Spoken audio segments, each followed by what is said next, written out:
All right, hello everyone. My name is Colonel Fat69, and this is going to be my SGDQ 2025. What is it? July submission application, however you want to say it. Um, Basically, this is for the category all bosses, mini bosses. The category, to simplify the rules, it's basically anything that has a boss health bar at the bottom of the screen when you get close enough. You have to beat them. That's this category. So no incentive for Nameless because we will already be fighting him. We have to. He's a boss. He has a health bar. But then the run is pretty much the same, except we stop and grab multiple stargazers because um not as cool as you'd think, but really throughout the game we upgrade the glaive all the way to +5. And once it's +5, max level, and we have really high dex, we can obliterate bosses much faster. So rather than, like, example, we run to Vanini Factory, there's actually two bosses on the way. There's the driver and a puppet of the future. They have health bars, so we got to kill them. It's actually much faster to just on the way to Fuoco grab the Stargazer and then just keep going like normal. Then at the end of the game, once we beat Manus and get to Nameless Puppet, we will take that Stargazer and then go back to the swamp. We'll go back to the factory and take out all these bosses that we skipped. There are a couple of bosses that we take on that are new as in I didn't do them at AGDQ. They're not any percent glitchless. There are a couple of bosses that we fight on the way because it's just faster. And well, the first one, Robber Weasel, is the only one we don't go back for. The other two, Black Cat and Red Fox, we also don't go back for. But at that point, our weapon is +5. So, a lot of stuff to explain at the start. Obviously, I'll be having my couch probably describe, the intricacies of this start. The train is essentially, as you saw, you can't sprint in it. So but because they gave us a free DLC weapon and we don't have to like go get it, it just sticks in our inventory. We can actually just equip that right away. Normally, before the glaive came out, we would punch 5 times and then walk the rest of the way, and it's really annoying when you have to reset. But now we punch 5 times and then we pull out the glaive and then we lock cancel our way through the train. So then once we get through the train, we beat up the police bot. He's a very scripted fight, fighting heavy, all that. And then yeah, we're gonna keep going. If anyone doesn't know, Lies of Peak is basically, I guess, fan made genre. It's basically Dark Souls, but it's Pinocchio Soul, because it's based off of the novel from Carlo Collodi, who wrote the original Pinocchio long ago. Which I've looked into that novel and watched a like YouTube video of a guy breaking down all of the similarities and differences between the game and the novel. And one, it's crazy the level of adaptation this game does. It's really beautiful, like all the connections and stuff. But then to actually go back and listen to the the actual novel and what it's about, I'm like, this is a kid's book. This is kind of messed up. uh, but yeah, we essentially are Pinocchio. That's like our character. Our character's name is P. It's Lies of P. So we are. So here we're coming up on the first boss. We're gonna quick go to this merchant, sell a couple things, buy these 3 things, and go. So how the glaive works is every weapon there's you see there's a blue bar with like 3 rectangles underneath my stamina. That's the magic of this game, the fable, or like if they're like Dark Souls 3 or Elden Ring, the weapon art. It'll use the weapons ability and then cost some of the blue. With the glaive, it has the best weapon arts in the game. Technically, the actual moves aren't really that great for a weapon. Like if you're just trying to fight something with the weapon and not using the special abilities, then it kind of is not a good weapon. Eh. But there we go. We take him down really good. So the handle ability of the glaive, or there's 2 abilities of the glaive. It's hard. I don't remember which one. Blade does the parry, handle does the spin. But the parry, it costs 1 blue bar of our magic. So as long as we have 1 blue bar, we can always parry. If we successfully parry, that blue bar gets refunded. So it's like spends the blue bar, then gets it back because you landed the parry. If you do a light follow up, it won't spend any more fable, and you can just parry light, parry light. You'll hear me say that possibly. You do a parry light, or you can do a parry heavy. If you hit heavy after you successfully parry, it will do a big wind up poke that will do absurd damage, but also spend another bar. So it's a very unique weapon. The parrying, I also personally feel, has more active parry frames than perfect blocking. I'm not 100% on that, but it just feels that way. I don't know. It's like I feel like I time things way differently sometimes with the glaive, and it still works. Whereas if I perfect block, it's just like you better do it right or you get hit. So here we are going to level up 17 dex or technique. Technique is basically the dexterity stat in this game. There's motivity, which is strength. And then there's advance, which is status element. I don't know. It's not as good as I hope they buff. I think advance is kind of the worst stat, in my opinion.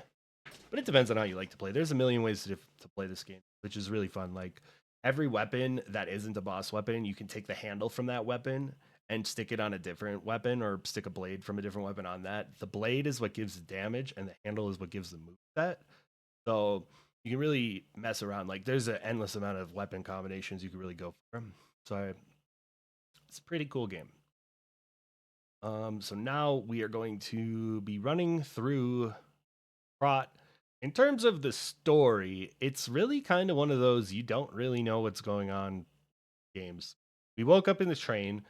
If we didn't skip the opening cutscene like we did, it shows how the puppets were in society just chilling, working for the people, and then they went crazy and started killing everyone. So now we wake up in the train and we are just going through the puppet frenzied town. Because Sophia the blue butterfly tells us where to kind of just go. I apologize if you're hearing me twice. I have my videos sound on, but I'm recording over it. Coming up is going to be one of the cool tricks in the game that's definitely not a glitch. A lot of people do. We agreed on it that it's legal for the run, so it's fine. But essentially, we're going to be making this jump that skips a big section of this area, so we don't have to run around. It saves like 14 to 16. And it's actually the only part I use keyboard and mouse. Don't actually need to. Like the trick is doable on controller. It's just significantly easier on keyboard and mouse. The main thing that makes it easier is because on keyboard and mouse, W will always make you walk perfectly straight. But like on a controller, the left analog stick, sometimes you can make it go not perfectly straight up and you'll go at an angle and it'll. That's bad. So we're going to do a little shopping here. We're going to run onto this ledge, line up with this corner, and then switch the controller or the keyboard and mouse, forward, jump, and then boom, we are over there. Then once we get past there, we're immediately at the boss. We are going to whip our electric in a more usable spot rather than having to go to our inventory. We're going to do this cool jump that I messed up at SGDQ, but I get it here. It's just a cheeky little glaive equip. You're moving forward while still kind of nice. So now Donkey is the first, like, he's not scripted, but he's not scripted. Very odd. Essentially, with the glaive, our whole thing is we want to parry, right? But it all depends on what the boss gives us, right? Like, if he gives us a slow attack, we obviously will parry him slower, and that's just time loss. But so essentially, most bosses work like that, where we have like a plan. It's like we're gonna hit him with 2 Fable Heavies and then do it. But like the Fable Heavy, it's like, when can you do that? Because some bosses eventually will get like free hitting combos. If you try to do a Fable Heavy on the first hit, you'll get hit by the follow up, and then you'll waste your Fable. And so a lot of nuance there. So it's really kind of labbing the bosses and then mastering all their moves, how to punish them. So coming up, we are going to the next boss. It's really quick. We're going to go to Murphy. This is our first amulet we pick up. It just straight up, we do more damage. It's the Puppet Destroyer's amulet. We do more damage against puppets. Here's a neat little animation cancel. If you open the door, activate opening the door, and then quickly go into your menu and try to use the grinder, specifically while you do not have a weapon equipped, you can skip the You can skip the opening transition. Now this boss is really truly one of the uh he's just like you have to just fight him straight up. Like there's really no gimmicky strats. We have slight plan of once he goes down, then we can get a free charge heavy here, then we can parry the transition. But really, it's watch your Fable. Make sure you always have at least one bar. Even though, yeah, see, so that's why I did a parry light there because I wanted to make sure I kept 2 bars. Because every time you do the heavy, you're gonna lose it, and you can't what you call it. You can always parry. You can always Fable parry if you have Fable, even if you have no stamina. But you can't perfect block if you have no stamina. Very interesting. So that fight is really all about managing your stamina and Fable, and looking out for his grab, which he did not do in that fight. Like if he does the grab, if he hits you with it, it's insta death, and if he doesn't hit you with it, you just dodge it. You can't parry it. So that's kind of the big downside to some of the attacks the bosses have. If it's a grab, most grabs can't be parried. Very unfortunate. So now we're just going to do a couple little shopping. We're going to get quartz. Quartz is a special upgrade material that allows us to upgrade our P organ. That's our heart. That's what it's called. Yeah, essentially all the puppets have P. Uses the ergo to give them like their power source. We're going to talk to Dad. We're going to upgrade our stuff. I'll probably do it slower GDQ, and it's so funny. I always like have to really think like, what do I even grab there? I just know where they are and what buttons to. But it's like, or I don't know. We do more damage. It's important, trust me. But we upgrade our P organ, and then we're gonna move on our way to Mini Factory. So now, what I had mentioned before is we, in this route, it's all bosses, mini bosses, we have to kill everything. So we're gonna grab a Stargazer on the way to Fuoco, kind of close to the end of this running segment, and then we are going to grab it and then go fight them and keep. And we'll come back way later in the run to kill 2 bosses. That will be very easy to kill because right now, the bosses, even though they're optional, they're like still kind of to our level. So when we come back at the end of the game, they are going to be pathetically weak, die in like one spin. Kind of funny. It's just much faster. I believe it'd be faster. The big issue is the segment here from Fuoco to Atoned, like gondola ride, is very Fable strict.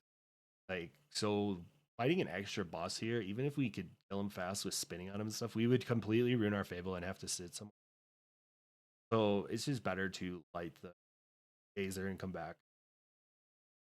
Another thing that it's always hard to mention, but find a time to mention it. Like this would be a great time for donations, but if there's no donations, then I could explain the heal boosty ledge thing. Mitch was way better at explaining this, and hopefully I can get him on my couch again. I don't know if he's going. But essentially, you saw it right there. You'll see it twice here. But as I'm running off an edge, I will activate my heal, and gravity will cancel that heal, or it actually consumes it.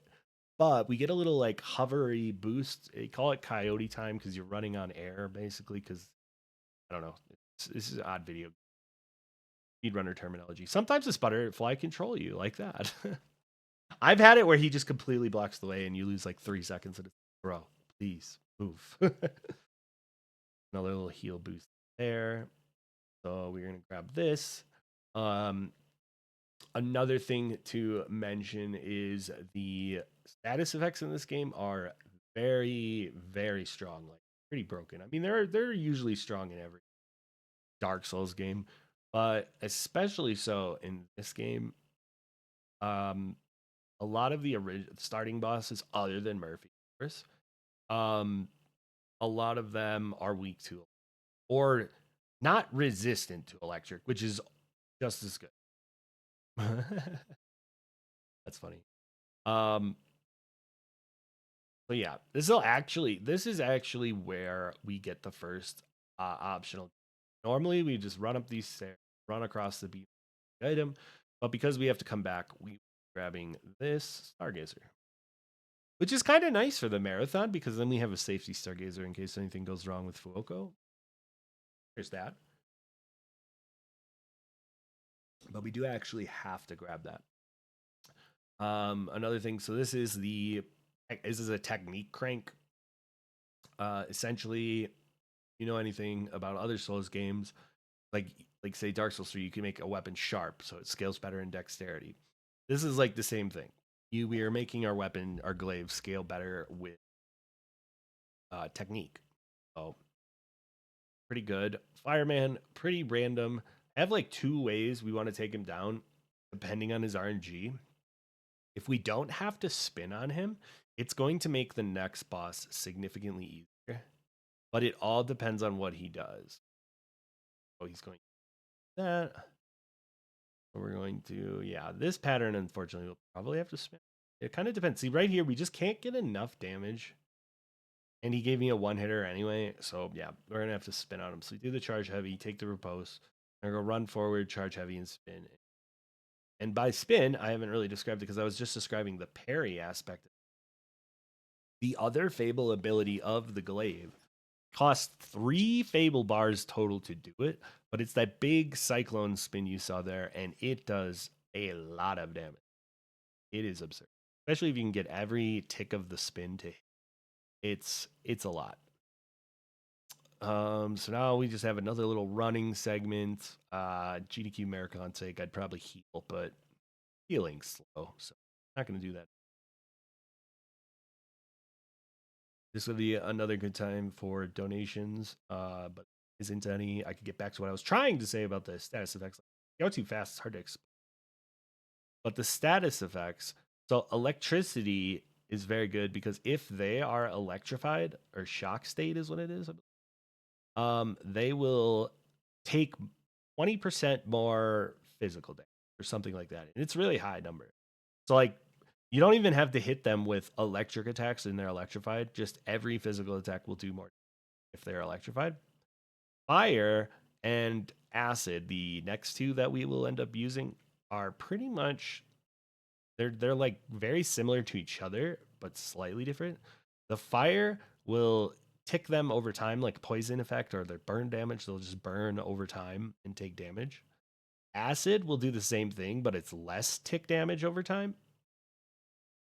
But they have the added caveat. Instead of adding additional physical damage, any fire damage, if an enemy's on fire, any fire damage you do will do more, and any acid damage you will do if the enemy's acided. That's the weirdness of this status effect. Very powerful. With the toned, because we had to spin on Fuoco, we can't do the quick kill, so we kind of just fight her. Parry light, knock her, and then we're going to do charge heavy. Also, just annoying slowdown is her positioning. We bonked twice, just time loss. It's kind of is what it is. So now we have long gondola ride where if I was doing an incentive, when I was doing AGDQ, they didn't take this incentive, but when I go into this gondola, I'm gonna do a bunch of menuing, and then normally I ask my chat if anyone's there, hey, what do you costume you guys want for this run? So I'd probably do a costume incentive at GDQ for any of the dog, donkey, parade master, top hat, dog tooth, Santa cone, antlers, and do. So I'd probably do an incentive for that because we have a lot of time here, as you can see. Very long ride. Nothing you can do to skip it. Gotta ride all the way to the top. And I actually got the pre-order bonus stuff for deluxe edition where I got Vanini glasses, Vanini coat, and then Parade Master head, which is honestly goofy. It's pretty distracting, but it's fun. I actually think there's only really one boss where it becomes a problem.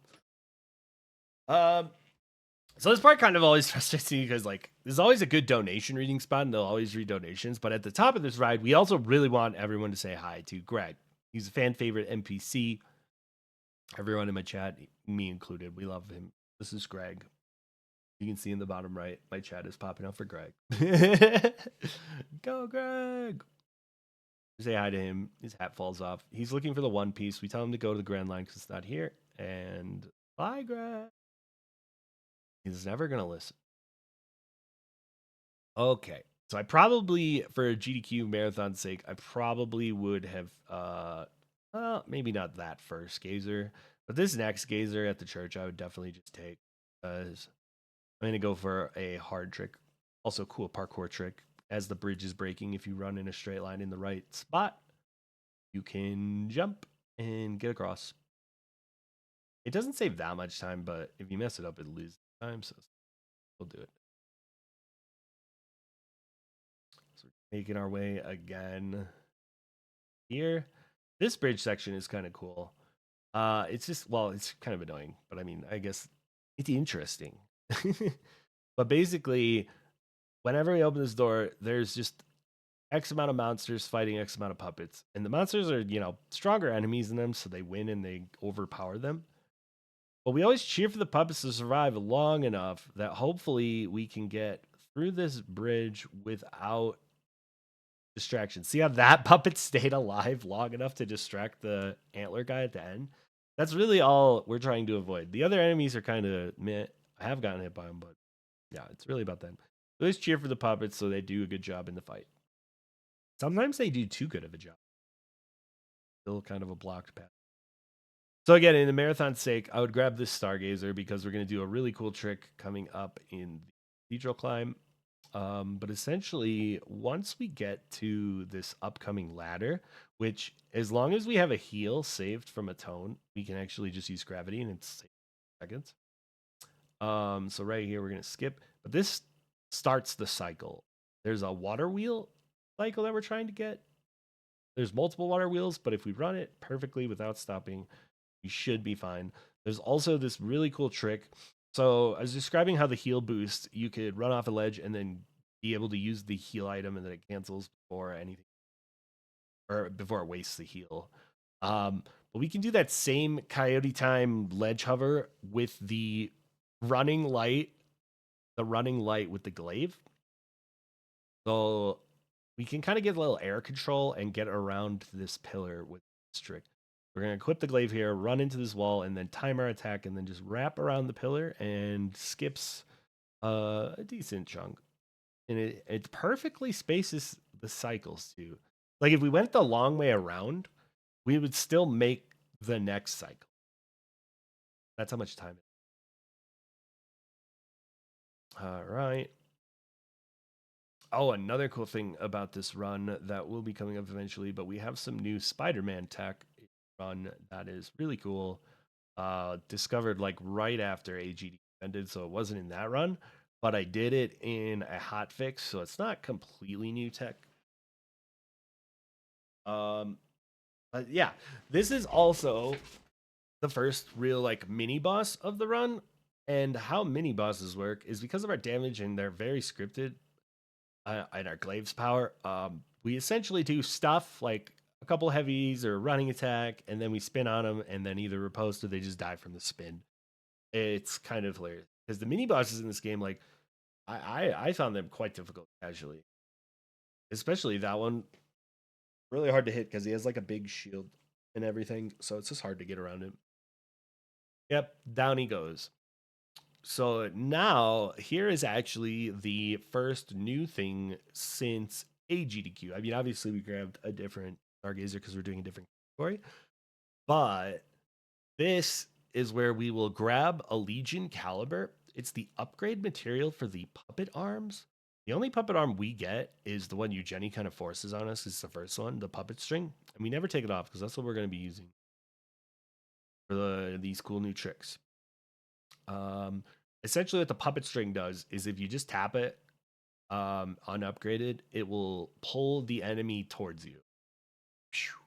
Get over here. But if we upgrade it once with this Legion Caliber we just got, we can hold the button down, and instead of pulling them to us, we will pull ourselves to them. You might be able to already have some ideas on how that could be helpful. We can skip through some areas grappling it. So that actually is going to be a change to this hotel. Basically, everything is the same. We're just going to buy upgrade materials. Once we give him that box, his inventory increases, which allows us to just buy these upgrade materials, get the weapon to +2. Then we're going to use the handle we grabbed before Woko to upgrade it to attack. This is where we upgrade our puppet string to the 2nd level. So we get the ability I was just describing to pull ourselves. And then we get the grinder upgrade from Vanini. It allows us to put fire on. Knowingly, though, we have to go into our menu at the Stargazer and equip it. It doesn't just auto equip. It's like our only one. You'd think it would. But then, yeah. So now our thing is upgraded, and now we will come to our newly named NPC, Jessica. We call this Jessica Skip because we have a weird thing about naming all the enemies and NPCs in this game. So this is Jessica. We are going to grapple up to Jessica and basically skip running all the way around, and saves a good bit of time. See, she like lunges forward when she does that first attack, and if you time it right, you can catch her arm while she's lunging forward, and as long as you get the timing, it's pretty easy. But it took me a lot of practice before I finally. But yeah, Spider-Man flying through the air. It's real cool. So now nothing new from here. We're just gonna go run to Bishop and fight the next boss. So another fun fact that I always end up missing, but we collected 3 thermite and like 6 shock cells during the run. We can also do the Murphy animation skip on this store. It's much easier on this store. But we collected 3 thermite throughout the run, and we're going to throw all of them at this boss. He is very dependent on what his first attack is kind of how we fight him. Let's kind of do one Fable parry heavy to knock him, and then do to stun him, and then do another one to knock him, and then we Fable up and take him down, and have our thermite ready for phase 2. So we're going to start the phase by just throwing stuff. 1, 2, 3 thermite, 1, 2, 3 throwing cells. 3 is the magic number with throwables like the thermites and the throwing cells because it will perfectly apply the status effect. And then we're going to parry his big poke. It's almost guaranteed that he will always do the big poke. If you get too close to him, he might do something else. So we kind of space ourselves out and bait out the long attack. And then we kind of do, just finish him off. Parry Fable heavy into tap heavy, into spin, into light if we need it. And we can super low roll on our damage and actually have to hit him a 3rd time, but that's actually that was just Alidoro right there. He is like the boss weapon soul merchant guy. All Souls games pretty much have them. You beat a boss, you get a special soul. You can either pop the soul and get a bunch of souls, or you can take it to someone like that, and then you can trade it for a weapon or an amulet. In this game, it's very specific that every boss soul drops. You can either trade it to him for an amulet, or you can trade it to him for a weapon. And as you can guess, we start with the broken weapon, so we don't need any weapons. So the only thing we'll be doing is making the amulets. We actually just made 2. One gives us more damage per Fable bars we have, and the other is arguably I can go for that in the run. You can sometimes save time by grappling to enemies who are in your path. It's not that big of a time save. Sorry, get lost. This is just another long running segment. We're just gonna be running to the next boss, doing a couple dodges. So nothing too special. So this is definitely donations. But yeah, we're running through. Oh yeah, and I did mention 3 thermites will set any enemy who isn't resistant to fire on fire. 3 shock cells, same thing. And we'll actually use only 3 of them in the run, but there are also acid canisters. We will use them on. Pretty cool. The throwables are actually insanely overpowered. There is a merchant. We don't get him in this run, but there is a merchant casually or anywhere that once you give him this badge or beat Rose 1, he sells unlimited of all the throwables in the game. So if you're having any troubles, go to this merchant. Use the bosses. Unfortunately, you do have a limit to how many throwables you can take into a fight. but it is just really nice. Especially the shot put. The shot put is literally like throwing a charged heavy at an enemy, basically. And we actually have to get this Stargazer because it will refill our consumables on sit. And unfortunately, because we don't have the quartz upgrade yet, we can only carry 5 throwing cells, and we used 3 on Bishop, and we need 3 for Rose 1. So we have to sit there, regardless of health or anything. And this is fan favorite NPC, Lady with the Jar. What is up, girl? How are you doing? How's the jar? How's life? Hope it's good. All right, we're on our way. So we're just gonna do another little running segment. Probably sneak in a donation or 2. And this guy has multiple attacks, but just as long as you run in the pattern that you saw me do, you'll pretty much be fine. He has bumped me once, but he doesn't even like one-shot you for some reason. Like, he's huge, but his attacks don't do that. Okay. Moving on. So coming up next is going to be one of the most BS bosses in the game. It's the, Dark Souls 2 had it in its like first DLC. They just always have a version of it, but it's like the gank fight. Like it's not just one boss, it's 4. But we only have to take down the main big bro, and we can ignore all the little ones. Oh, I definitely have a save here. Going back and fighting these guys normally without this strat is horrendous. So if I actually died here, probably. We'll see. Mitch would probably convince me. We'll see. Because yeah, I went and grabbed the shark. But we're gonna start off by electrifying him, throwing 3 shocks at him. Then we're going to Fable Parry heavy, and then it's gonna be a script from there, and we just pray that the other bros don't heavy. We're gonna do either a tap heavy or that backdash. And sometimes the sister can charge in after she jumps back like that and ruin everything. Well, there we go. Down goes the big guy. Hooray. Fun fact, once Big Bro is down, so essentially with our script, that riposte is never not killed. So once you get the riposte, you know you're good, because after he goes down, the other bros can still damage you, but they can't kill you. They can't drop your health to 0. Now, this is actually a one unique strat that only works for this category. Because we are fighting Black Cat and Red Fox, we do not need Gold Coin Fruit at all. But we do need to take out Bros 1. So we take out Bros 1, we grab the quartz, and then we immediately teleport back to the hotel. This is like where we normally end up, and there's like a gold coin tree fruit upstairs. Other NPC. But we don't need the gold coin fruit. In fact, it's better to not have them in our inventory so we don't accidentally give them to Black Cat and Red Fox. It actually makes their cutscenes for their fights fast. So just don't grab the gold coin fruit at all. We can teleport back. So this is going to be the second and final time we upgrade our P organ. We are going to it's very important.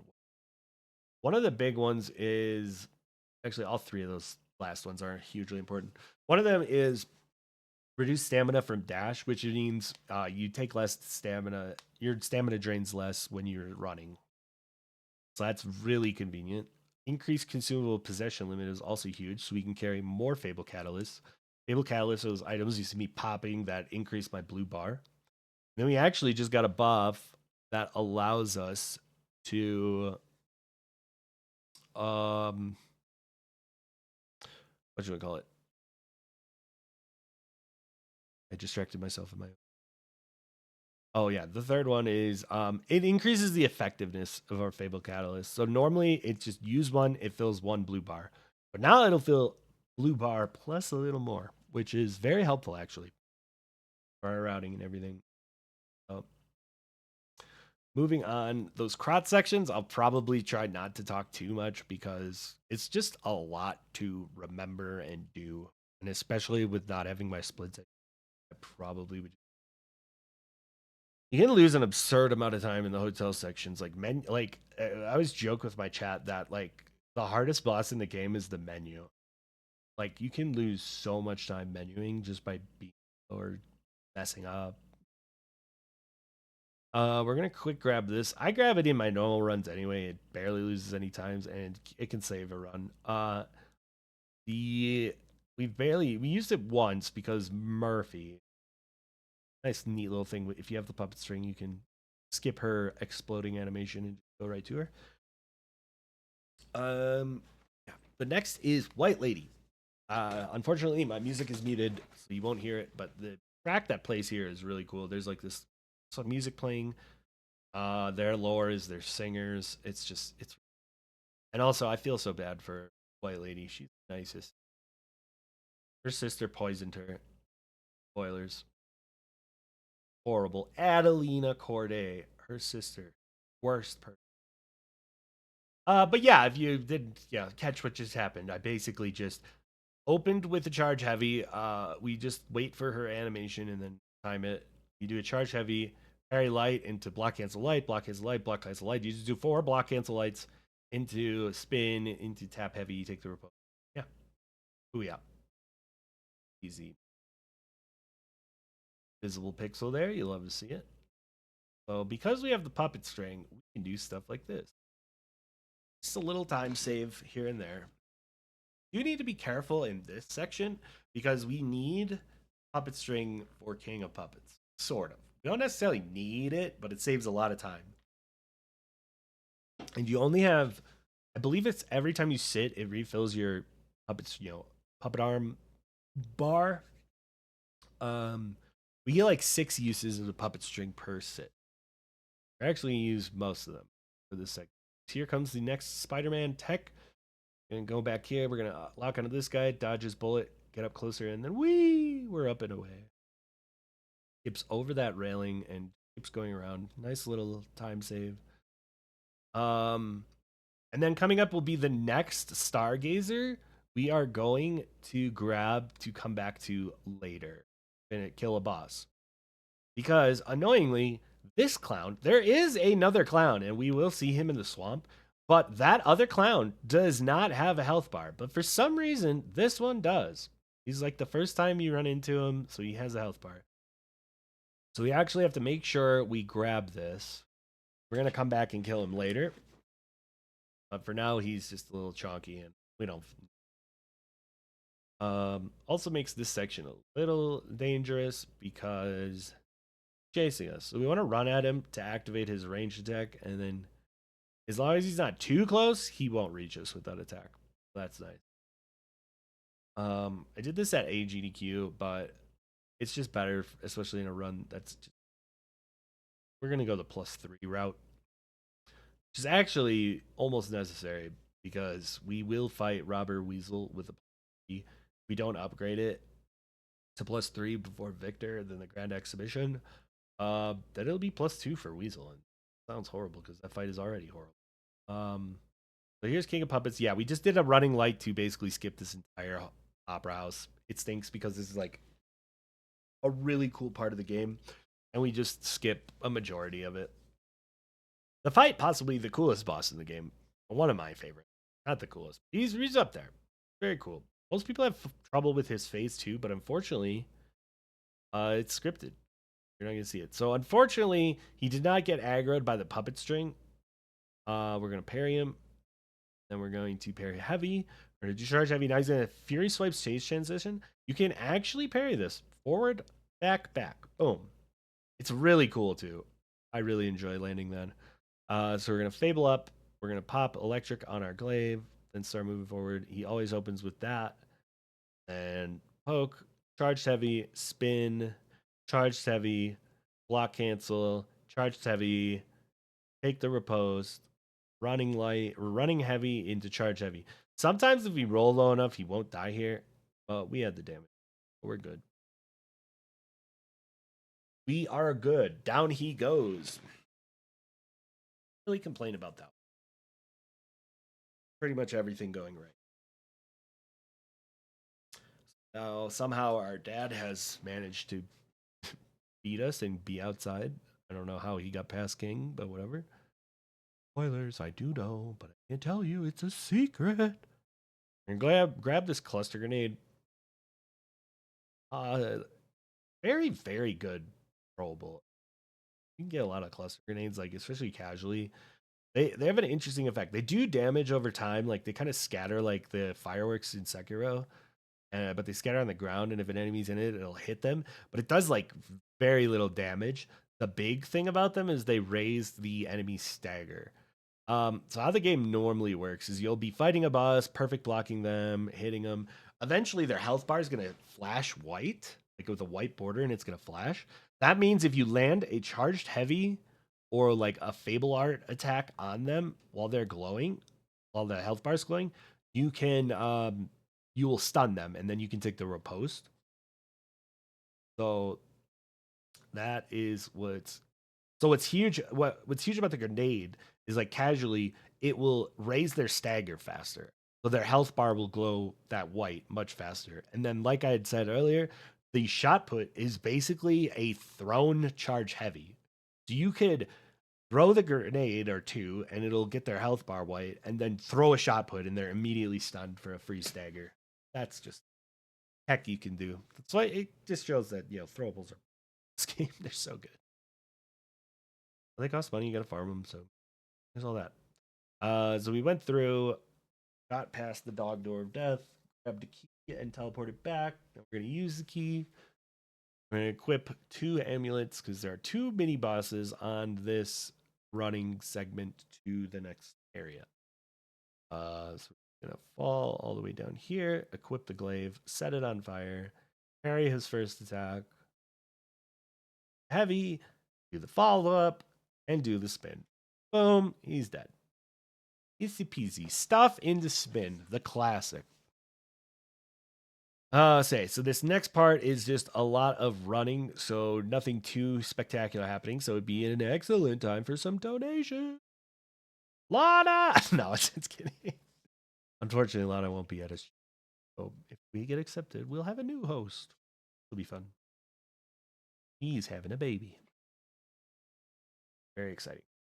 I haven't really mentioned this. I vaguely did, but I didn't mention the name. So to upgrade boss weapons in this game, they only go to +5, and we need the special boss upgrade material, which is the Dark Moon Moonstone. The normal item is just moonstones, so these are Dark Moon. They upgrade the boss weapon.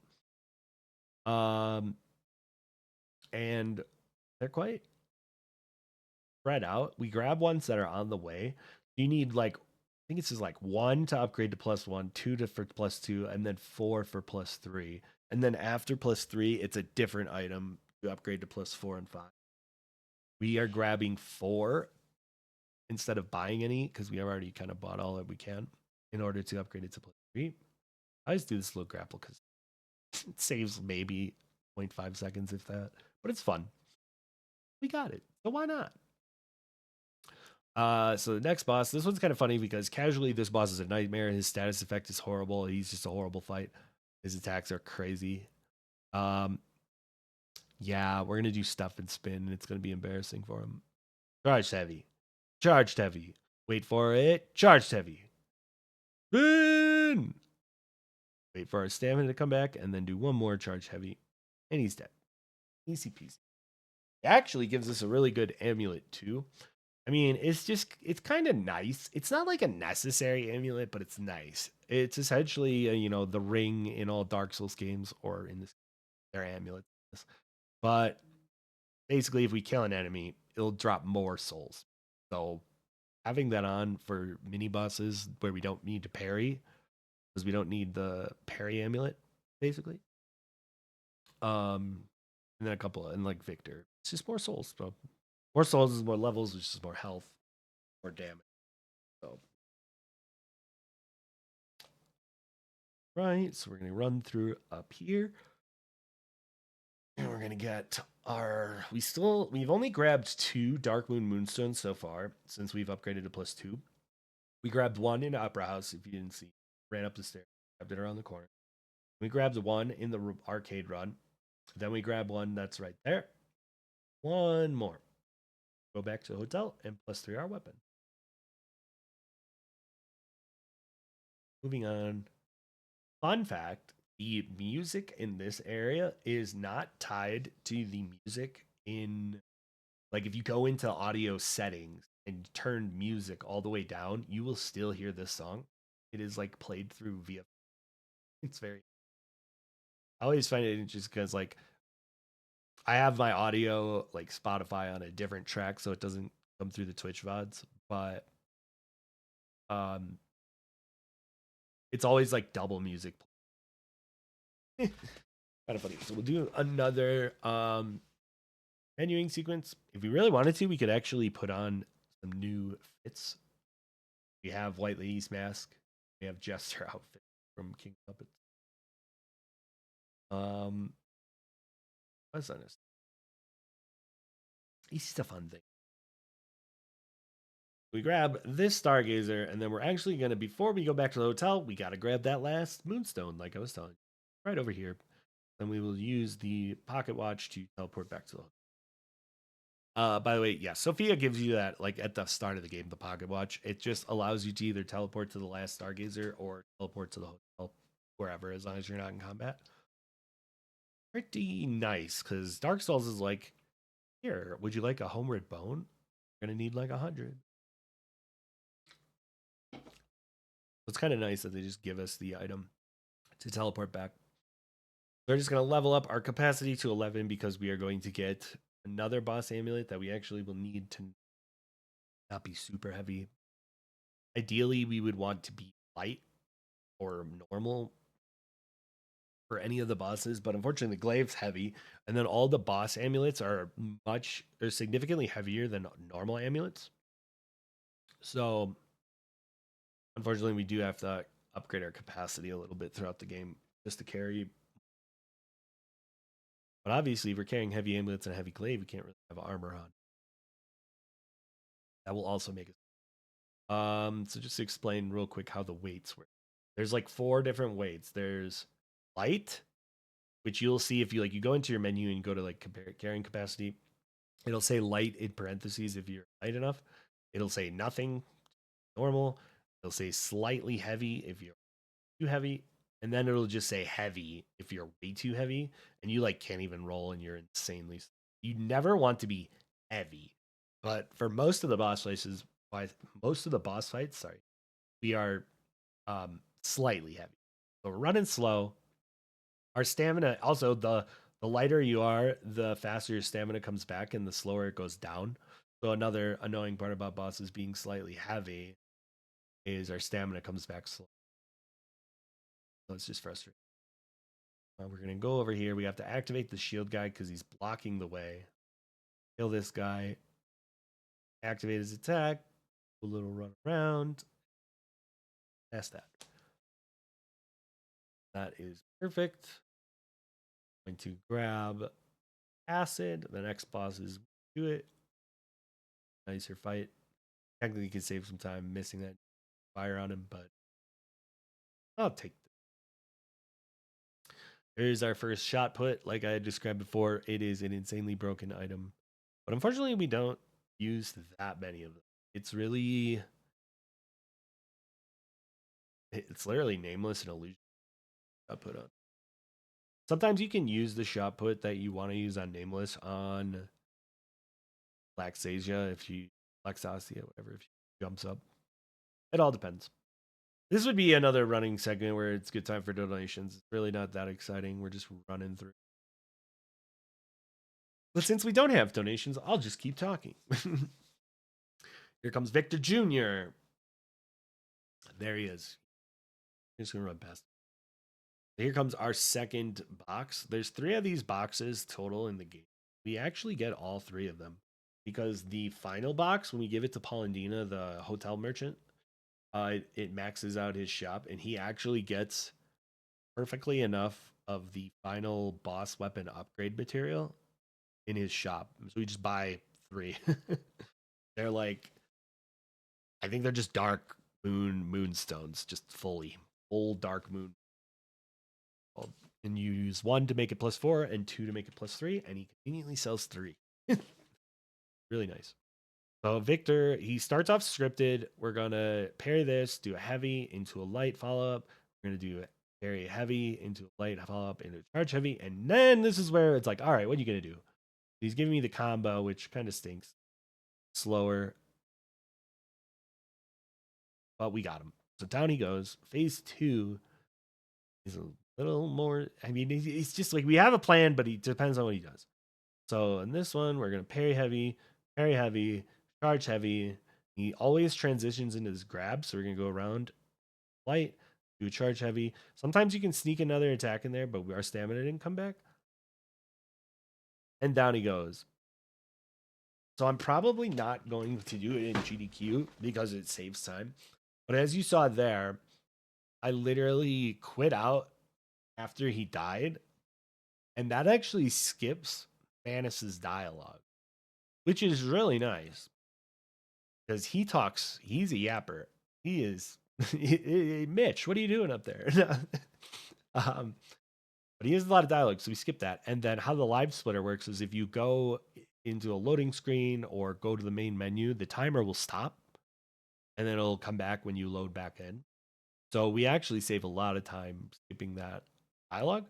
But it turns out RTA wise, going back to the menu and then reloading is actually slower than just mashing through the dialogue. Another cool new thing, because we don't even have any gold coin fruit, and we specifically don't want to give them any, we can just run right past them. We did never talk to them.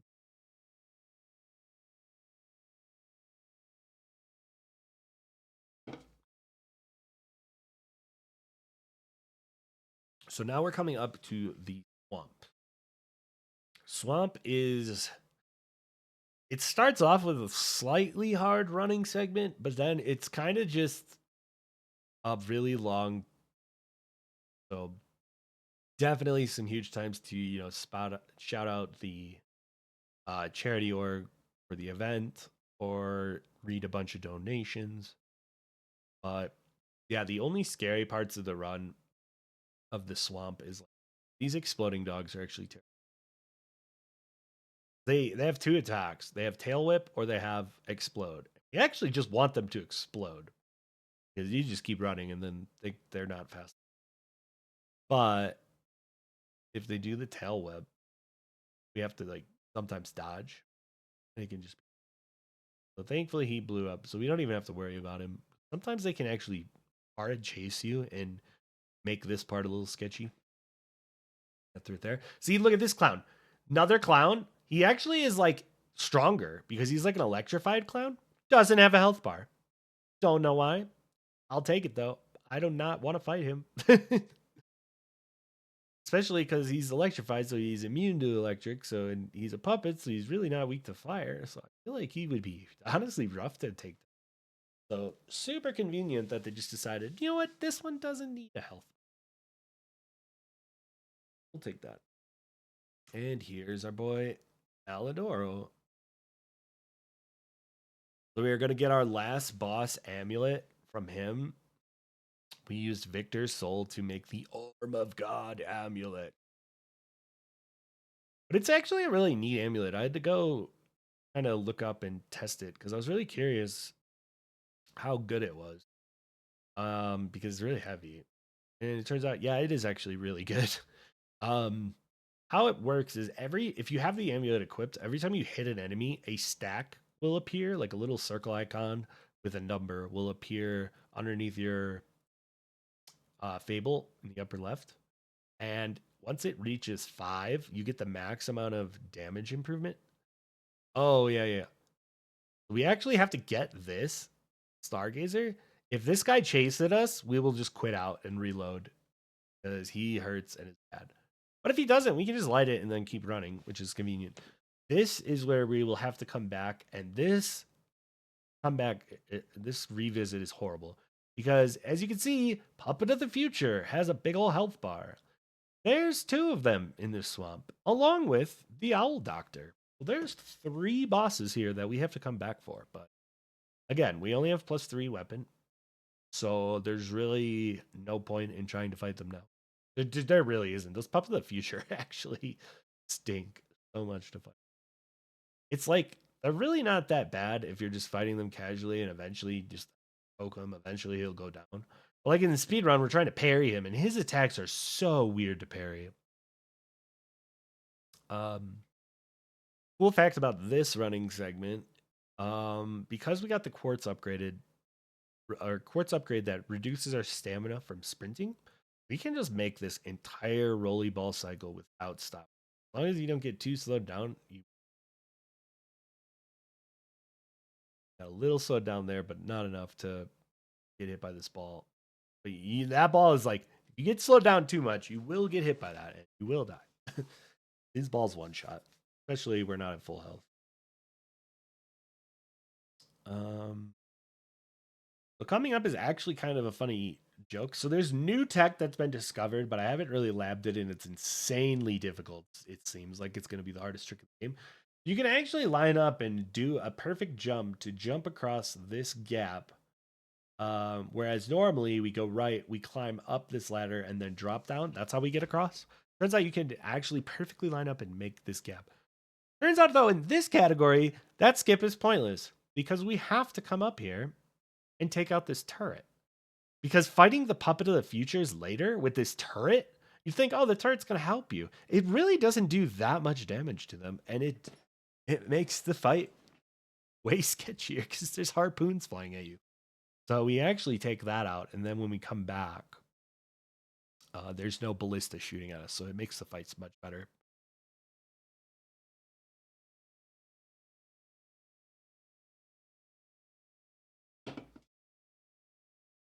Okay. So coming up is the swamp monster. He's actually the only boss in the game, at least that I know of, where his first phase is weak to something and his second phase is weak to something else. He starts off as this like green monster. I think that's what his name is, like Green Monster of the Swamp. And then phase 2, an old friend comes back and he becomes a puppet. So we buff up with fire and then we charge at him, see what he does. Honestly, don't like this opening. We like to parry stuff, and you can actually parry that really hard. Point blank. Some weird RNG, but we're taking him down. There goes phase 1. So we're going to skip the scene, but Murphy's dead body somehow ends up here and gets taken over by the swamp monster. So now we're fighting Murphy, part 2, but he's all acidy. But he's still weak. Well, actually, he is weak to electric. The original Murphy was basically immune to electric. Now that he's a swamp monster, I guess he's weak to it. I don't know. It's very odd. But not a bad fight. Take him down. That boss actually is insane RNG. Like, he has an absurd amount of attacks. So with the bosses, you're like, a lot of them work is their AI is scripted where if you're really far away, they have certain moves they'll do or go for. And if you're really close, they have certain moves they'll go for. We want to stay as close to Swampy as possible, especially in phase 2, because his far range attacks are ridiculous. Like, in a bad way. Some of them are good, some of them are bad. Like, if he digs underground, could be good, but it's really hard to parry that. You can, but it's really hard. There's certain other attacks. I want to stay close just to keep that as minimal as possible, if possible. And then what's that? Nostalgia. Trains. Could it be? You're back. Hotel Crot. So there's like a giant swamp graveyard underneath the starting hotel. It's filled with dead puppets. Crazy. Okay. So we're going to get this Stargazer. We're going to take a sit. And then we're going to go. And fun fact, because we didn't sit anywhere else or quit out, it gives us the key that we actually skipped by skipping Manus's dialogue. So we'll actually already have that in the GDQ because I'm not going to skip Victor's Manus dialogue. But here is another decently long running section before anything happens. So it'd be a great time for some donation. But if not, yeah, essentially, I actually really like how this game does it because the game isn't in long game, but it's not insanely long. It's not Elden. But the cool thing is like once this cycle back, like time actually advances in the story as you go. So if we went to the Stargazer and tried to teleport the second area or the first area, Crowd Central Station is grayed out. We can't go back there because that instance of time no longer exists because we are back in the same area, but with whatever. So now here comes everyone's possibly casually least favorite boss, or one of them, but Robber Weasel. There's just no Stargazer near him to come back and fight him. But we have to take him out now. Like the Stargazer is way back or way ahead of him. So we're going to parry him. We're going to do a running heavy. Then we're going to wait and see what he does. I could have parry heavied that, but that's okay. Basically just looking to do 2 parry heavies. He's got these weird combos that one of them, if you get hit by it, you literally just die because it'll get hit by the follow up. And he does so much damage. But there we go. Down he goes. What I ended up doing in terms of strategy with this boss is almost just hold block and just block his first attack of his combo so you see what combo he's doing because he's never going to like outright stun you from blocking an attack. But like you, and then you just Fable parry heavy. He's just a really unforgiving boss. Like for how small he is, and our health isn't even upgraded or anything, and we don't wear armor, but he hits very hard for how fast he swings too. It's kind of absurd. But there we go. There's our first truly optional boss taken down. Just an hour-ish into the run almost. This next mini boss, world record wise, I'll do the riskier parry strat because it's faster and skips the Stargazer. But at GDQ, I would not. Because parrying this guy, he has 3 attacks he could do, and one of them is really hard. The timing is just weird. We're going to do poke, heavy, heavy, and we're going to do one more charged heavy. So at GDQ, normally I would just do tap heavy into spin and he would die. But because we're going to parry him, you do charge heavy into parry heavy and he dies. So, very nice. But GDQ, I probably would literally kill him with the spin and stop at that gazer underneath the stairs. Just because if we die anywhere, we are going way back all the way. We have to run through the entire train station again. So for marathon safety, I would grab that start. Just for fun. So this is the trick that actually started the hunt for puppet string stuff. The hitless community, the good friend Catslock, he was asking, why don't you do this skip in this disrupted area? And I'm like, what? And then I was like, you can do that? So then I labbed it out, found out there's an easier way to do it on that guy. And then, yeah, you can skip the whole disrupted area. That area is kind of scary going through it, even in a speed run, because you run through it and you have to run perfect lines to not get disrupted. And then you have to wait in the corner. And disruption is a unique status effect. It's not like fire or decay. The status is death. So if the bar fills up with disruption, you just die. Fortunately, traded with her on the spin, but that's fine. Doesn't matter. So here comes the last trick. I will probably, of course, in GDQ, I'll grab that Stargazer. So we'll go for this. Not completely necessary. Even if you, I think no, I don't hear. There we go. Fly up there and nice little skip like this. And here is actually the final box for Pondita at the hotel. And we're just do menuing while we open it. Yeah. I think I actually. So like I said, I would have taken that Stargazer. Where I did that puppet string trick. So if I died to Illusions Lady, it won't be an insane run back. Fortunately, so much tech has been discovered since the previous record holder got his time. So much stuff has changed that even with a death and a really long run back, we can still just PB world record. 3, 1, 2, shot put, acid, shot put, charge heavy. We're going to take the repose. We're going to do a charge heavy. Now, and then I'm going to spin. It's going to kill the clone she spawns.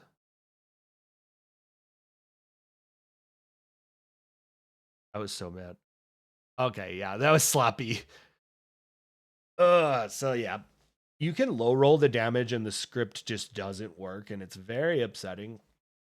So I found a safer way to finish that fight, especially for marathon safety. But obviously for speed, I just go for it. You know, if we're going for record, it is what it is.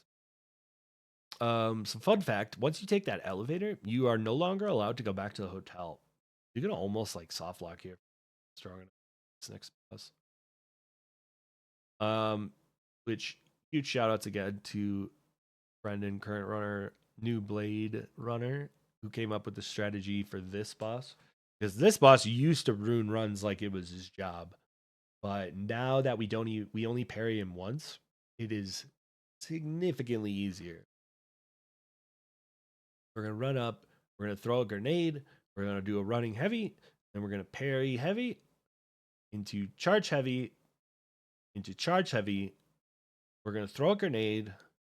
He always does this grab, so we're going to dodge the grab and then immediately spin on him if we can. I actually didn't have the Fable, so I had to wait. This is how it went. Then we take the repose. The fun thing, well, I mean, not fun. It's more like a fun fact. The hardest part about that boss using that script is literally the minion that he spawns. Like, that minion, when you kill him, if you kill him, he explodes. And usually, I mean, that's fine. But I've actually had it where I spun into the boss and clipped the minion, and the minion exploded and canceled my spin. So I only hit with like half the spin, and then I had to fight him. And yeah, no, he got me. Boss is just brutal. So now we're back to Hotel Hypocrite. What? Basically, yeah, the bros have attacked the hotel along with Alidoro, and they kidnapped Geppetto. Damn.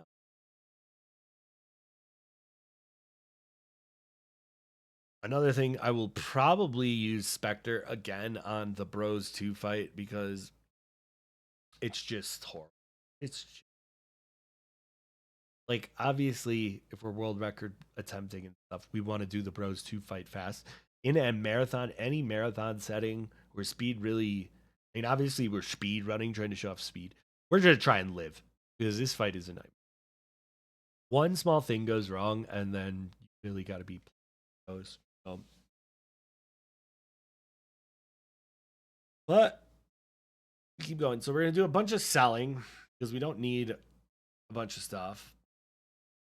We're gonna do a bunch of buying. We have to buy more stuff, a lot more stuff because we're killing a bunch of extra bosses. A lot of the extra bosses are weak to electric, so we buy 6 electric. We'll buy some acid for. So we also bought full moonstones of the Covenant, so we upgrade to +5 there.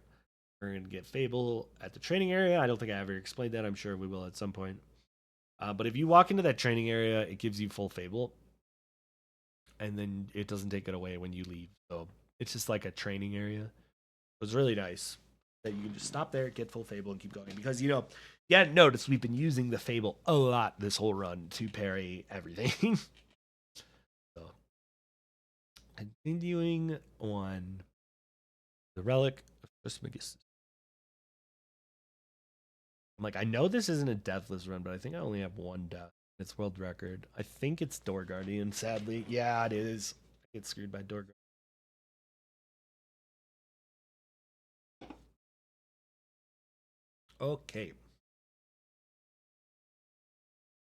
Now we are in the caves underneath the hotel, running to the worst boss in the game. This is Bros 2. Bros 1 was earlier. We took out the big bro. He died, and yay. But they all ran away at the cutscene that we skipped. Well, they all ran away, stole Geppetto, and now they're down here trying to block our path. So, unlike the first fight, We don't have to kill Big Bro and that's it. We have to kill all of them. So normally, for a GDQ run, I would definitely use that fountain there to summon Spectre, but this is my current PB. That's slow. We don't want it to be the middle one. Unfortunately, it was the middle one. There's literally 3 of them, and we really, that's good middle one RNG, but we really don't want it to be. So then the next guy is going to buff up. How this fight basically works is one of them will buff up and start fighting you. The other will chill back and throw shit at you randomly, and it's horrible. We're going to put acid on the weapon. That was annoying. Oh, we're fine. Where is he? So we really want to kill this guy ASAP because Big Boy is back to life. There we go. He's down.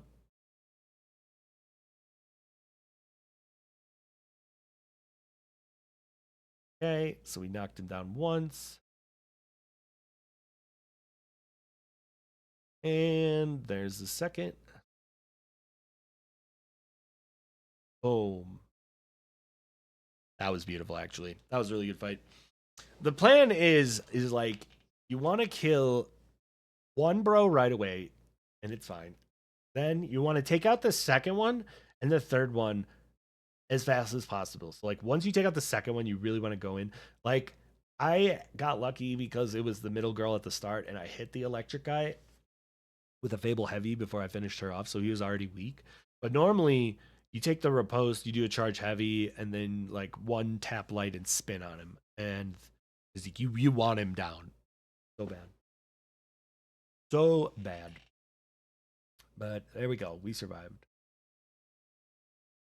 This is definitely how submarines work. I'm really excited to see what this lore of the submarine is. Oh yeah, it's a monster. It's alive. The shark. Maybe they made it to like spy on the shark and they made it like a shark. I don't know. Whee!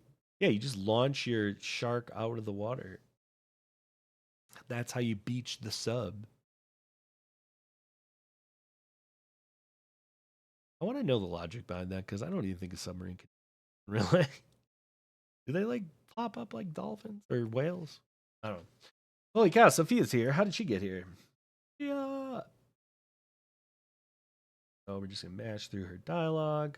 Then we're gonna run and talk to these ghosts on the beach. So each one gives us a chunk of ergo, and it's just useful for leveling up. Like it's a really large amount of ergo. Oh, excuse me, sorry.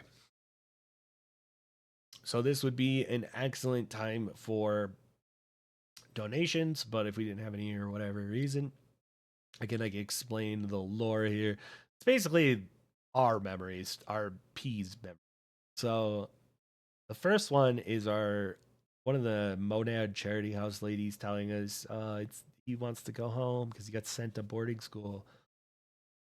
But turns out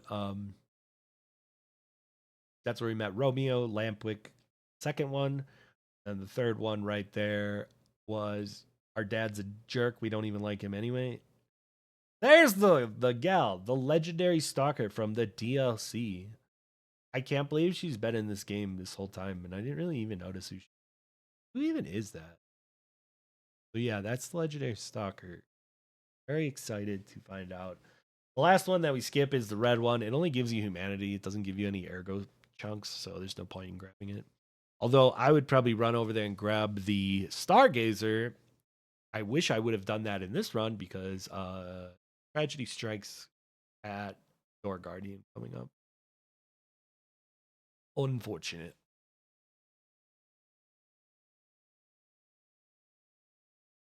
Oh yeah, fun. Renee jinxed my run too. Be right back. Have to walk back home. Don't die to anything. Be a gamer. Immediately died to the next thing. It is what it is. Oy, oy, oy, oy. So we run over here. We're going to equip the glaive, equip our 3 amulets, and then pray for good RNG. And unfortunately, we get worst possible starting attack. You can't parry and attack him. You can parry it, but you can't get a heavy on his thing. Now we're just fighting him normally. Shouldn't have tried to parry that. I've learned that if I just dash that one, it's.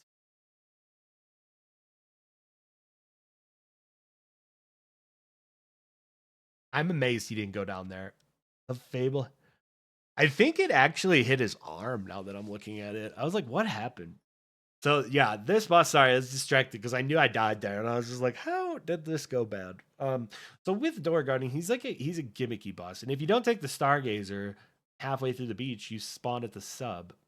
We literally have to run all the way back to Brogue. He's just he has like 4 different openings. He gave me the worst one because we can't punish it anyway. And then it was weird that he didn't get knocked after that Fable head. Very odd. So, yep. Now we have to run through the long beach and lose minutes of time. But it is what it is. In a marathon, we would have this closer Stargazer, so we'd be much closer to the boss.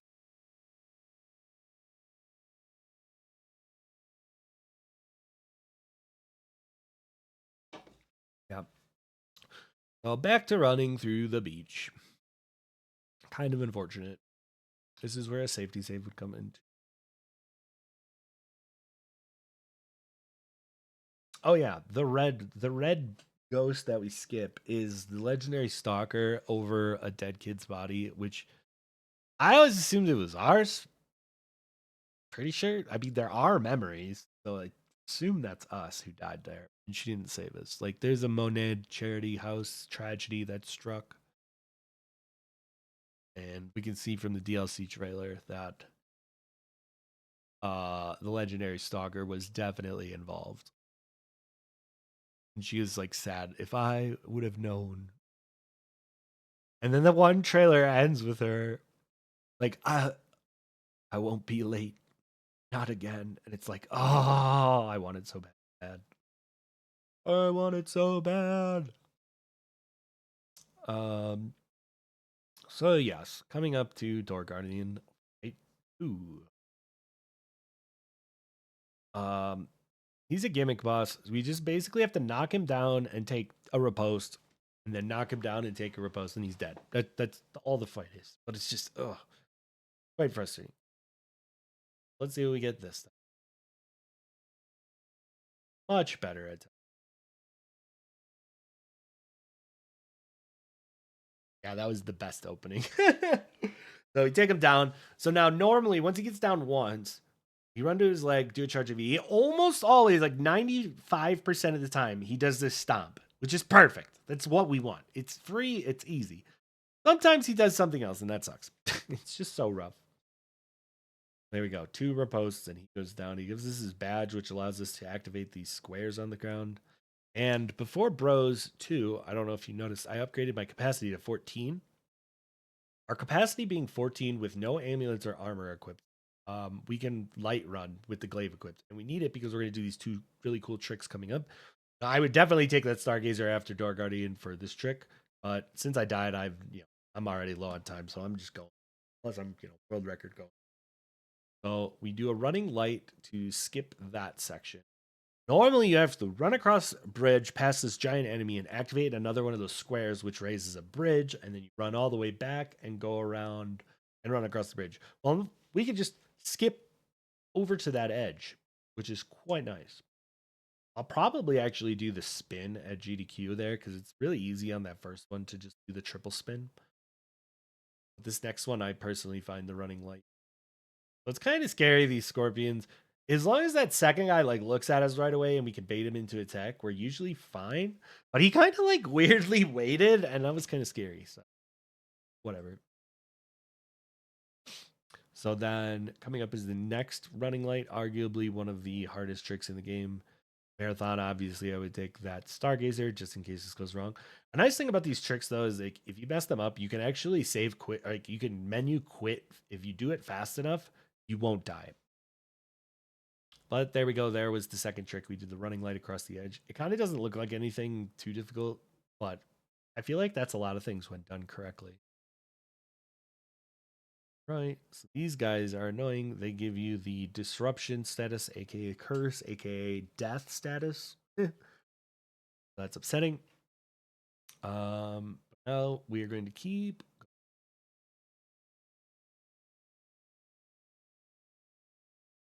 Yeah. Run past that scorpion. He's a little scary. I mean, this is like I'd probably be trying to focus more in the marathon. So I'd probably give it to the announcer. Like, read some donations as we run through here. There's really nothing too particular to explain. Kind of like you see what I'm doing it, running. That's all I'm doing. So again, we use the badge here to raise a bridge. It seems like there's a very finicky way to get that scorpion to get close enough so you could just grapple across this bridge, which would save an enormous amount of time. But I've thrown so many throwables at that scorpion and I've just never got him close enough to the edge to. So it's quite unfortunate. Little trick on that railing there. Fun. Guys, hope we don't get hit. End of the world, but getting hit is slow combined with don't want to die. So again, that would be a great time for some donations while we wait for the next boss. So the next one is going to be one of the new bosses. So we always skip this in any percent glitchless. So we are actually going to be fighting Black Cat. Actually, pretty tough boss. A lot of these bosses, the newer ones, they don't have a super amount of health, so we can kind of obliterate them fast, but they're very punishing. Like they do a lot of damage. And a lot of them have combos, whereas if you miss a Fable parry on one of their hits of the combo, it staggers you enough that you have to perfect block the follow-up. You can't use your Fable because you don't recover in time. It's very odd. For this guy, we're basically 3 Fable parry heavies is the name of the game. And a lot of people are like, "Oh, really? You have a problem with him? He's easy." And I'm like, in my opinion, he has the same attack 3 times, but at different speeds. And that's what makes it rough.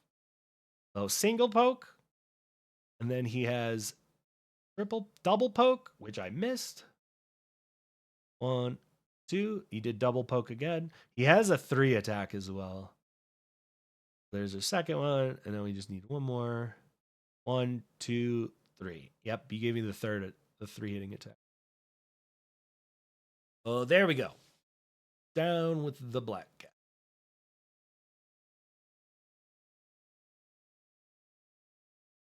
That is true. It's kind of a funny thing. His whole thing is throughout the game they keep asking you for gold coin fruit so they can cure his blindness because he's getting the disease, which gives blindness.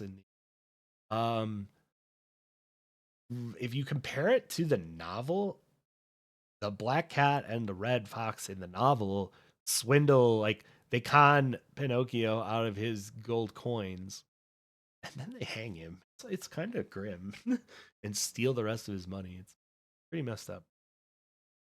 So in this one, you can kind of get the sense that are they just conning you for their gold coin fruit to have and he's not actually blind?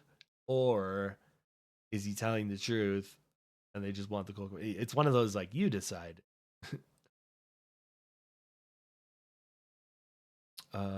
We're just gonna be running through this prison section, so nothing too ridiculous happening, so we could definitely go with donation. That jet not attack us. Nice. I actually discovered this in the training room at SGDQ. But if you do the animation cancel on that lever and then run jump, it takes your jump while the cutscene's playing and you'll fall off the edge and spawn at the bottom. It's very convenient.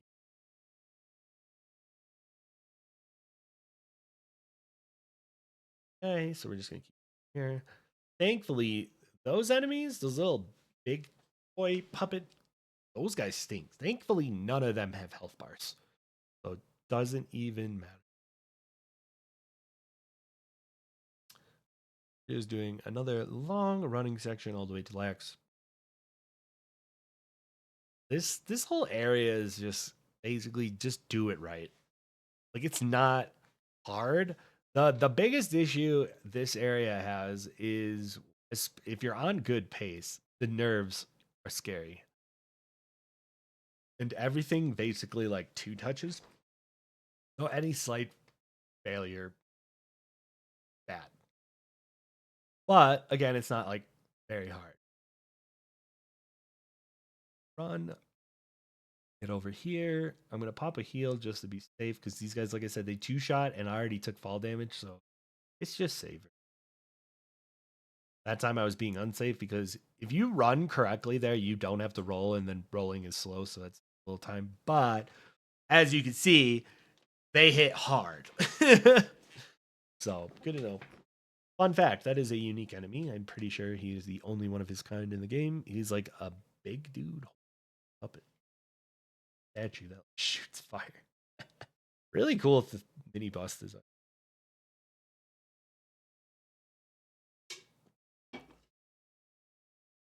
All right.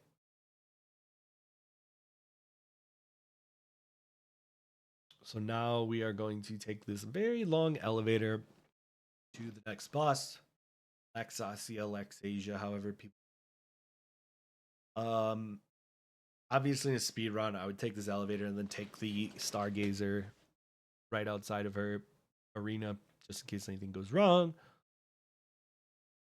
But this is the world record. Of course, I'm not. And to be honest, she's really. You'd think like I feel like a lot of people casually like this boss was hard, especially phase 2. Well, unfortunately, phase 1 is where the action is because phase 2 is scripted. It's pretty scripted. So with Laxasia, she's weak to acid, so we're gonna use 2 throughout the fight. Phase 1 is just has 2 openings. Doesn't really matter which one she gives because we both do a Fable parry heavy on. Oh, there's the heavy. Jump to the side. Do a charge heavy. Now we'll see what she does. Oh yeah, this is the. She's like never done that before. I've never seen her do that weird sidewalk. Then boom, there goes phase 1. So like I said, phase 2 is quite scripted. As long as we do it right, there's only one instance of RNG, and it doesn't really much. So, fun fact: if you did not know, you can parry her lightning back at her, and it's actually pretty good damage. Then we're gonna do the Fable parry on her attack. You can spin here or do charge heavy. I guess I spun. Then block, block, and we're gonna take her out. Fortunately, it low rolled, so she has a lot of health. That was also really odd, but whatever, we take that. And there we go. She's down. So, yeah, you don't really have to spin there. You could just do another charge heavy, and then she might get knocked, or you might have to parry or kick. But it's always those. She either gets knocked, or you parry the kick, and the kick is really not that hard. So here is the nameless puppet specific dialogue option. We have to pick give her peace here, which will allow us to fight nameless. I've been doing rise of P%, so we've really been discovering how the humanity affects the endings and stuff. There's certain cutscenes and stuff that happen along the way. Um, but it turns out fighting nameless is really not. You barely need any lies for him. So we give her peace. We tell dad he was a good dad, even though that's a lie, which is coming up. And then we lie to Manus, telling him we liberated her from Archebi, even gave her peace.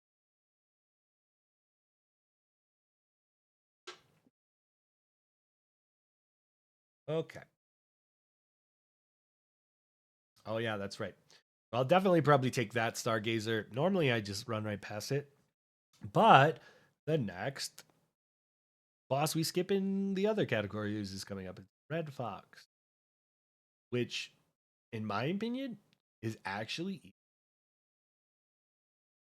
And I think that's the opposite of what most people. Okay, so we got another running section. So here'd be a good time for some more donations.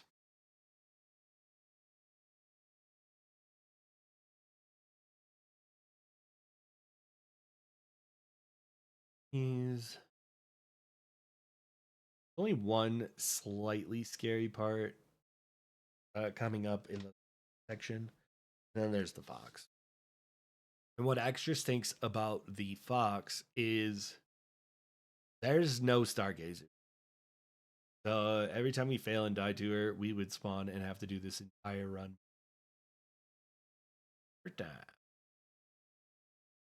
Here, this is just safety. Just get him out of the way so he doesn't. You can time your running correctly where you run, stop part way, then keep running, but you get shot up. And it's just, I don't want to take, especially because we have this boss coming. Okay.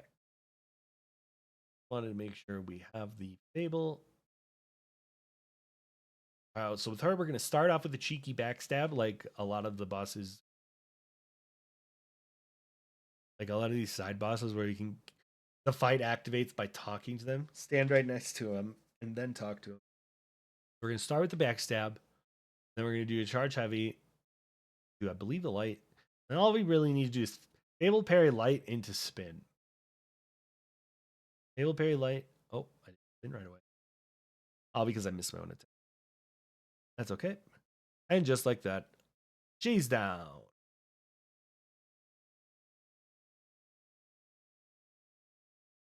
So down goes the fox. Fight. He's honestly not that bad. He has a very long combo of unblockables, but I think that the devs, when they're making, they're like, this is kind of mean. So we're going to make the attacks not actually do that much damage, even though they're unblockable. So there's our second lie. We tell him, yes, you were a great dad. Best dad. Loved dad. And then we're going to go up this ladder, and we're going to take this. All right, we're going to take this Stargazer, and we popped Laxasia's soul, so we're going to just throw it all into Dex. Because more damage equals faster kill. We did hit like the soft cap though, where each level doesn't really do too much. It's fun. If she does that, we can just do a little circle around her. We don't even have to roll. Kind of nice. So this is just the final running section for Manus. So another good time for some donations. Well, excuse me. We've actually named this upcoming unique enemy. Because why not? He's like Lady with a Jar, except worse. I actually mentioned him in the SGDQ run. Well, we have decided that this is Brandon. Brandon was partying a little too hard last. And when he comes up, it's like, "Hey, Brandon! Oh, dude, that's not how you say hello. That's rude." Okay, so one more little scary running section. We're gonna run through here. We're gonna grab a acid abrasive. There's truly not a huge point. Yeah, that guy trolling me. Trolled me at AGDQ too. I'd probably walk over there and grab an extra ergo chunk just in case anything bad happens. We can go buy more. I would definitely grab that Stargazer for the just in case. Coming up is Manus. He's really not that bad, but his attack, the parry timings on his attacks are so weird. Where you just kind of parry heavy him and try and take him down as fast as possible. That's like the strat. Then we gotta wait because we have no stamp. Maybe hit him once. So this is the flip one, just time loss, annoying. Down he goes. So phase two. Phase two is somewhat scripted, but it always depends. He's like always gonna start off with one of these delay stally attacks. So we're gonna have to dodge the Elden stars. This is his Elden Beast cosplay attack. We'll dodge that, and then he flew up. Another time waster. Hit him a couple of times. You don't want to overhit him here because we want to get another big burst before he phase transition. So now in this phase 2, part 2, we got to ass it up. We're going to throw a grenade. He's going to come at us. We're going to perfect block that. Fable heavy into spin and then attack and pray to God the hand doesn't come down. Because when he goes into that phase 2 transition, he summons a giant master hand from Smash Bros. Slowly gonna come down and slam and kill us. It doesn't, yeah, I mean, we can run out of the way and not get hit by it, but it's best that we just do enough damage and pray and take him out before the hand explodes. Well, there we go. There's Manus. We, technically we could beat the game right now, but we got a lot of more stuff to do. So we are going to use the death item on the elevator, and I actually think I mess up here. I used it too early. I'm like, what am I explaining? So the death item, if you use it too early, your ergo spawns up at the top of the elevator. So it's like, crap, we can't get these extra level ups. So we're going to travel back to the swamp instead of taking on Nameless. Yeah, so normally I would just level up health there to make this next sections just a little better, but is what it is. So we are gonna come take out these puppets of the future. I found that you can spin on one of them and still have enough Fable to spin on the Owl Doctor that we have to take out last. But these things, they have these stomp attacks that you can't. He has a 2-foot stomp attack that you can't parry. You have to wait. Frustrating. And this guy is extra frustrating because he's surrounded by little dudes. Somewhat hard to take. So we shock up. These guys are weak to shock. So if you're directly under the foot and try to parry it, it won't work. It's like an unblockable. But in the 2-footing stomp, you can't parry either. And then I accidentally spun way too early, but it's fine. With that attack, we don't even have to dodge. So there we go. Down goes the first one. A fun fact, if it matters, they give you quartz. Upgrades your P organ. Go for like a casual runner, that's fine. Knowledge. This guy is kind of starts in the swamp, so we kind of want him to walk a little bit forward. Parry the stomp. Back. I feel like I could parry that one, but I always get scared. The problem with this fight is you don't want to get too greedy because any hit sucks.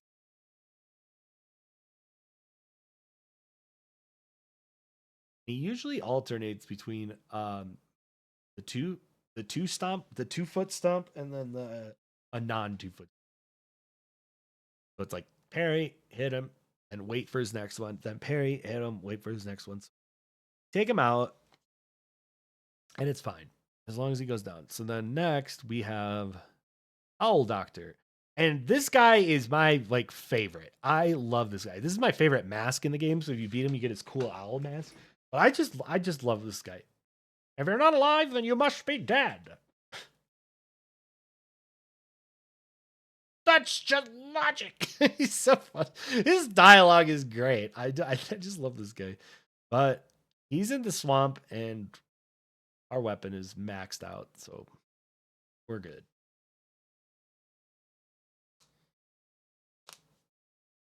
Yeah, in my previous PB that this was comparing to, I died in the swamp revisit, so not dying there. We saved like 2 minutes. Yay! So now we have to go back to the opera house and go take out that clown. That one clown who for some reason has a health bar. I'm glad the other clown doesn't have a health. But why does he have one if that one does? I don't get it. He's actually not that easy. His attacks are very weird. His combos are just weird. he does this spin. A lot of attacks are like 1, 2. A lot of spin attacks in the game are like 1, 2, 3, and then 5. His is 6. 1, 2, 3, 4, 5, 6. Let me take him down.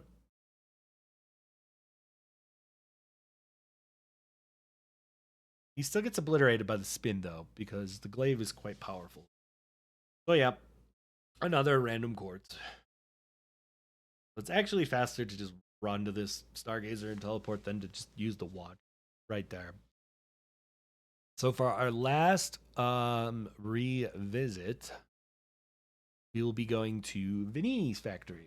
I described this a long time ago, but we skipped 2 bosses in Vinini's factory on the way to fire.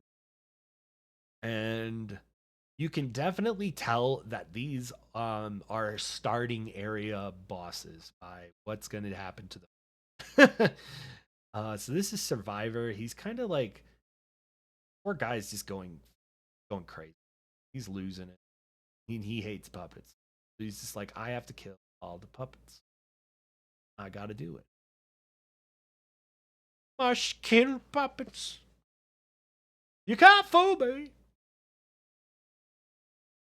So, per usual, start the fight with a cheeky backstab because we could just be right next to him when it starts. Then do a charged heavy and then spin. Would you look at that? He's dead. So ridiculous. Fable up, and then there's a really neat way you can like jump this ladder. It's really odd, but I didn't feel like. Okay, so we're going to fight our last puppet of the future. And this guy is significantly weaker than the swamp ones. So we're just going to take him out as fast as possible. Basically, like, Fable heavy into spin. But if he doesn't want to fight, I guess we'll just... Boom. And down he goes. That is the final boss with a health bar other than Nameless. So we're back. Our good friend who took down my GDQ Deathless run twice. But that is okay. We'll get him this time. We got to go all the way back to Under the Abyss. And we're going to go take out Nameless Puppet. So it's just so much easier to just travel back to those places when we're super powerful rather than try to fight them when we're as powerful as we are when we run past them. So we go back to those 3 areas and take out the rest of the bosses we skipped. And now it's Nameless time. Just want to make stuff on. So we're going to talk to him. We're going to refuse. And he's going to sick his Nameless Puppet on us. So by immediately popping Electric, it starts him into this 2-hitting attack. But he starts it so far away that the shoulder bash just doesn't even come close to us. So perfectly scripted first phase. Now this is where the real fight begins because he can do a lot of things here. Perfect block that, into that, charge heavy or run heavy into that. He just has a lot of long combos, and that's like the best one because it's not. So 1, 2, 1, 2, 3, 4, 5, 6. You know, you just do weird talking and stuff. Oh, and there he goes. World record. Down he goes. Such a fun fight, but he goes down so fast when when everything goes well, it just looks really cool. So that is going to be, I obviously do thank you, Couch. You guys did amazing. Thank you, GDQ. You guys are blah blah blah blah.